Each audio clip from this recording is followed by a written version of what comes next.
सुप्रभात बच्चों, हिंदी की पाठशाला में आप सबका स्वागत है। आज मैं आप लोगों को साहित्य सागर पाठ्य पुस्तक के पद्य भाग के 7वें अध्याय विनय के पद पाठ को पढ़ाऊंगी। प्रस्तुत पद के रचयिता हैं तुलसीदास। तो आइए सबसे पहले हम लोग तुलसीदास जी का संक्षिप्त जीवन परिचय जानेंगे। गोस्वामी तुलसीदास जी भक्ति काल की सगुण धारा के प्रमुख प्रवर्तक माने जाते हैं। अधिकांश विद्वान मानते हैं कि इनका जन्म उत्तर प्रदेश के बांदा जिले के राजापुर नामक गांव में सन 1532 ईस्वी में हुआ था। गुरु नरहरि दास इनके गुरु थे, जिन्होंने इन्हें वेद, पुराण तथा अन्य शास्त्रों का अध्ययन करवाया। इनकी मृत्यु सन 1623 ईस्वी में हुई। तुलसीदास राम के अनन्य भक्त थे। संवत 1631 ईस्वी में इन्होंने रामचरितमानस की रचना प्रारंभ की। इसके अतिरिक्त दोहावली, गीतावली, कवितावली, विनय पत्रिका, जानकी मंगल, पार्वती मंगल, वैराग्य संदीपनी, भैरवे रामायण, हनुमान बाहुक आदि इनके प्रमुख ग्रंथ हैं। तुलसीदास जी की भाषा ब्रज और अवधी दोनों ही है। रामचरितमानस इनका सर्वाधिक लोकप्रिय ग्रंथ है। इसकी गिनती विश्व के प्रमुख ग्रंथों में की जाती है। इस ग्रंथ में भारतीय संस्कृति, धर्म, दर्शन तथा भक्ति का अद्भुत समन्वय देखने को मिलता है। तुलसीदास जी को हिंदी जगत का सूर्य कहा जाता है। अभी मैं पद का वाचन करूंगी। आप सभी मेरे पीछे पीछे पाठ का वाचन करेंगे।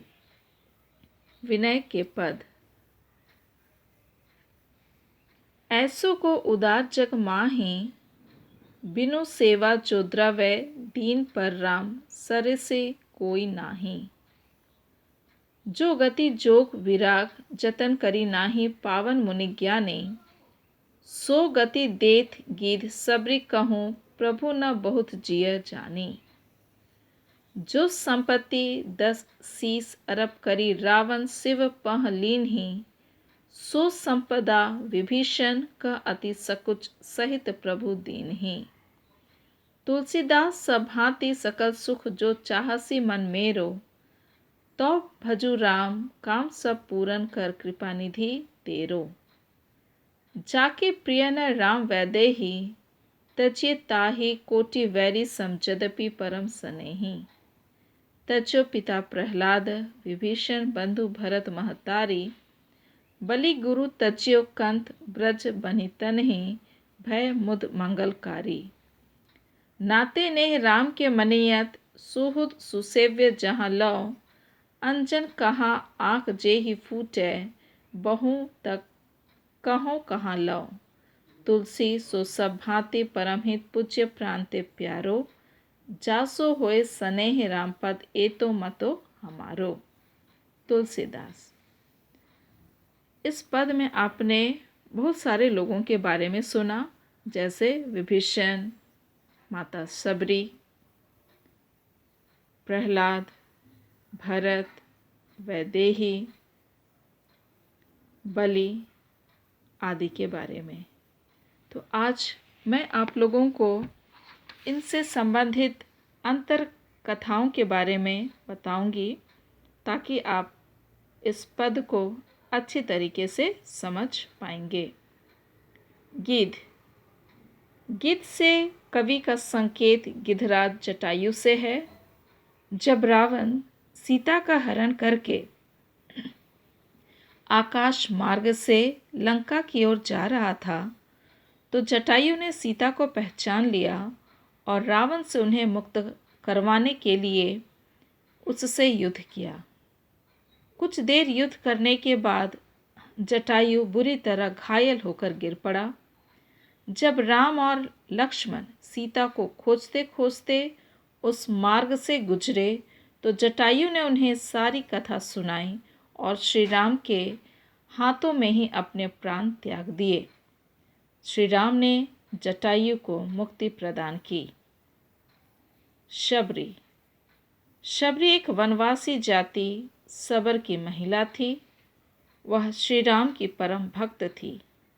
जब राम वन में जाते समय उस रास्ते से गुजरते हुए उसके आश्रम में पहुँचे तो शबरी ने अपने आराध्य देव श्री राम को मीठे बेर खिलाए। किंवदंती यह भी है कि शबरी ने प्रत्येक फल को चख कर देखा था कि उनमें कोई खट्टा बेर तो नहीं है। श्री राम ने अत्यंत स्नेह से उसके बेर खाए और उसे सद्गति प्रदान की। रावण लंका का राजा था जो महाप्रतापी और महाबलवान था। वह शिव का अनन्य भक्त था। उसने अपने सिर काट काट कर शिव से अनेक वरदान एवं लंका की संपत्ति प्राप्त की थी।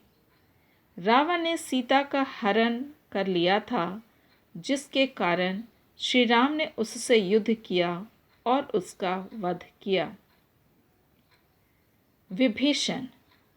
विभीषण लंका के राजा रावण का छोटा भाई था। रावण अत्यंत अहंकारी, दुष्ट तथा क्रूर था, जबकि विभीषण राम का भक्त, चरित्रवान तथा उदार था। विभीषण ने अपने भाई को सीता को वापस करने तथा श्री राम की शरण में जाने की सलाह दी थी, पर रावण ने न केवल उसका अपमान किया अपितु उसे लात भी मारी। विभीषण लंका को छोड़कर श्री राम की शरण में आ गया था। रावण को पराजित करने के बाद श्री राम ने विभीषण को लंका की सारी संपत्ति एवं राज्य दे दिया। वैदेही सीता का ही एक नाम है। विदेह राजा जनक की पुत्री होने के कारण उनका नाम वैदेही पड़ा। वैदेही वनवास में भी अपने पति श्री राम के साथ थी। उसका हरण रावण द्वारा कर लिया गया था, जिसके कारण श्री राम ने लंकाधिपति रावण का वध किया। प्रहलाद हिरण्यकश्यपु नाम के दैत्य का पुत्र था। हिरण्यकश्यपु ने तपस्या करके एक वरदान प्राप्त कर लिया था, जिसके कारण वह स्वयं को भगवान समझने लगा था। उसका पुत्र प्रहलाद ईश्वर का भक्त था। हिरण्यकश्यपु को प्रहलाद की यह बात पसंद नहीं थी, इसलिए उसे ईश्वर भक्ति से विमुख करने के लिए अनेक यातनाएं दी गई, पर प्रहलाद ने प्रभु भक्ति नहीं छोड़ी। हिरण्यकश्यपु की बहन होलिका को अग्नि में न जलने का वरदान प्राप्त था। अपने भाई के कहने पर वह प्रहलाद को गोद में लेकर अग्नि में बैठ गई।